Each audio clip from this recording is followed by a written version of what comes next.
எல்லோருக்கும் வணக்கங்க. Welcome to home creator Tamil. First of all sorry friends, ரொம்ப நாளாக வீடியோ போட முடியல. முதல்ல எல்லாருக்கும் இனிய புத்தாண்டு வாழ்த்துக்கள். ரொம்ப லேட்டாக சொல்கிறதுக்கும் சாரி ஃப்ரெண்ட்ஸ்.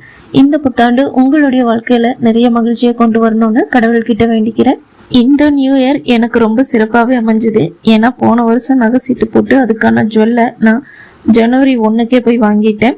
ப்ளஸ் திரும்ப ஒரு நகை சீட்டும் ஆரம்பிச்சிட்டேன். அது போக ஒரு கோல்டு காயினும் வாங்கியிருக்கேன்.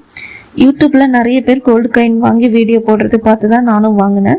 நான் ஜிஆர்டி போனதே இல்லை, ஃபர்ஸ்ட் டைம் போனோம். ஆக்சுவலாக நான் ஜிஆர்டி ஆப் கோல்டு ரேட் பார்த்துக்கிறதுக்காக வச்சுருக்கேன். ஸோ ஏதாவது ஆஃபர்னா மெசேஜ் வரும். ஸோ அப்படித்தான் நியூ இயர் அன்னைக்கு காலையிலேயே மெசேஜ் வந்துச்சு, கோல்டு காயினுக்கு நோ வேஸ்டேஜ்னு. ஸோ காசை கையில் வச்சுட்டு இருந்தேன், செலவாகிடும்னு இதை வாங்கிட்டேன். இது என்னோட உண்டியல் காசுல இருந்து தான் வாங்கினேன். 100 மில்லிகிராம் காயினாவது வாங்கிடலாம் அப்படின்ட்டு தான் போனோம். உள்ளே போய் பார்த்தா தான் தெரியுது ஊர் உலகமே அங்கே தான் இருக்குன்னு. நார்மலாக நம்ம நகை வாங்க போன மாதிரி இல்லை. பிகாஸ் கோல்டு காயின் செக்ஷன் சரியான கூட்டம்.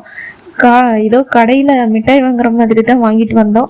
ஒரு விஷயம் சொல்லியே ஆகணும், வர எல்லா கஸ்டமருக்குமே கல்யாண வீட்டில் ஜூஸ் கொடுக்குற மாதிரி கொடுத்துட்டே இருந்தாங்க. ஆனால் 100 மில்லிகிராம் காயின் நாங்கள் போகிறப்ப தீர்ந்துடுச்சு. சரின்ட்டு அப்புறம் 1/2 மில்லிகிராம், அதாவது மில்லிகிராம் கிடையாது, 1/2 கிராம் காயின் இருந்துச்சு. அதுவும் ஒரு பீஸ் தான் இருந்துச்சு. அதை நானே வாங்கிட்டேன். ஏன்னா அதை வாங்குறதுக்கும் 2-3 பேர் வெயிட்டிங்கில் இருக்காங்க.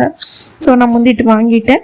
மேபி அவங்கக்கிட்ட ஸ்டாக் உள்ள கூட இருக்கலாம்னு நினைக்கிறேன். பட் நான் போனப்போ அவங்க ஒரு டப்பால் போட்டு வச்சுருந்தாங்க, அதை ஒன்று தான் இருந்துச்சு சொன்னாங்க. அதை நான் வாங்கிட்டேன். எக்ஸாக்டாக அது 500 மில்லிகிராம் இல்லை, 497 மில்லிகிராம் தான் இருந்துச்சு. சரின்னு வாங்கியாச்சு. ஸோ இதுதான் பில்லு. இந்த பில் பின்னாடி ஆஃபர்னு கூப்பன் கோடு கொடுத்துருக்காங்க. இது என்னன்னு அப்புறமா தான் படித்து பார்த்து தெளிவைக்கணும். ஒரு வழியாக நியூ இயர்க்கு ஒரு கோல்டு காயின் வாங்கிட்டேன். என்னோட உண்டியல் சேவிங் வீடியோ ஆல்ரெடி போட்டிருக்கேன். அதை பார்க்கலன்னா டிஸ்கிரிப்ஷனில் லிங்க் தரேன், பாருங்கள் ஃப்ரெண்ட்ஸ். இந்த வருஷம் கொஞ்சம் கோல்டு சேர்க்கலான்னு ஐடியா பண்ணியிருக்கேன். நான் வாங்கின அன்றைக்கி கோல்டு ரேட் 7150. கோல்டு காயினோட வெயிட் பார்த்தீங்கன்னா 497 கிராம். அதோட வேல்யூ 3629. எம்சின்னு 75 போட்டாங்க. பட் ஃபைனலி அதை லெஸ் பண்ணிட்டாங்க. வேல்யூவில் இருந்து எம்சி 75 லெஸ் பண்ணிட்டு கோல்டு வேல்யூக்கு தான் 3% ஜிஎஸ்டி போட்டாங்க. ஓவராலாக 3660 வந்துச்சு. இந்த காயினை கையில் எடுத்து பார்த்தா கொஞ்சம் கூட வெயிட்டே தெரியலைங்க. ஒரு காத்தடிச்சா பறந்து போயிடும் போல இருக்கு.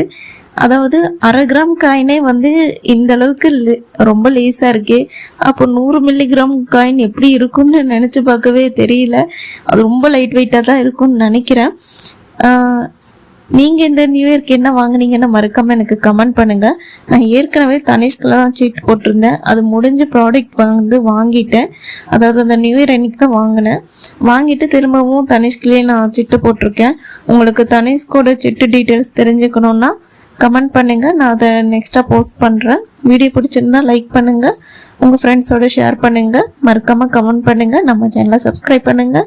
நம்ம இன்னொரு யூஸ்ஃபுல்லான வீடியோவில் மீட் பண்ணலாம். அது வரைக்கும் பாய் ஃப்ரெண்ட்ஸ்.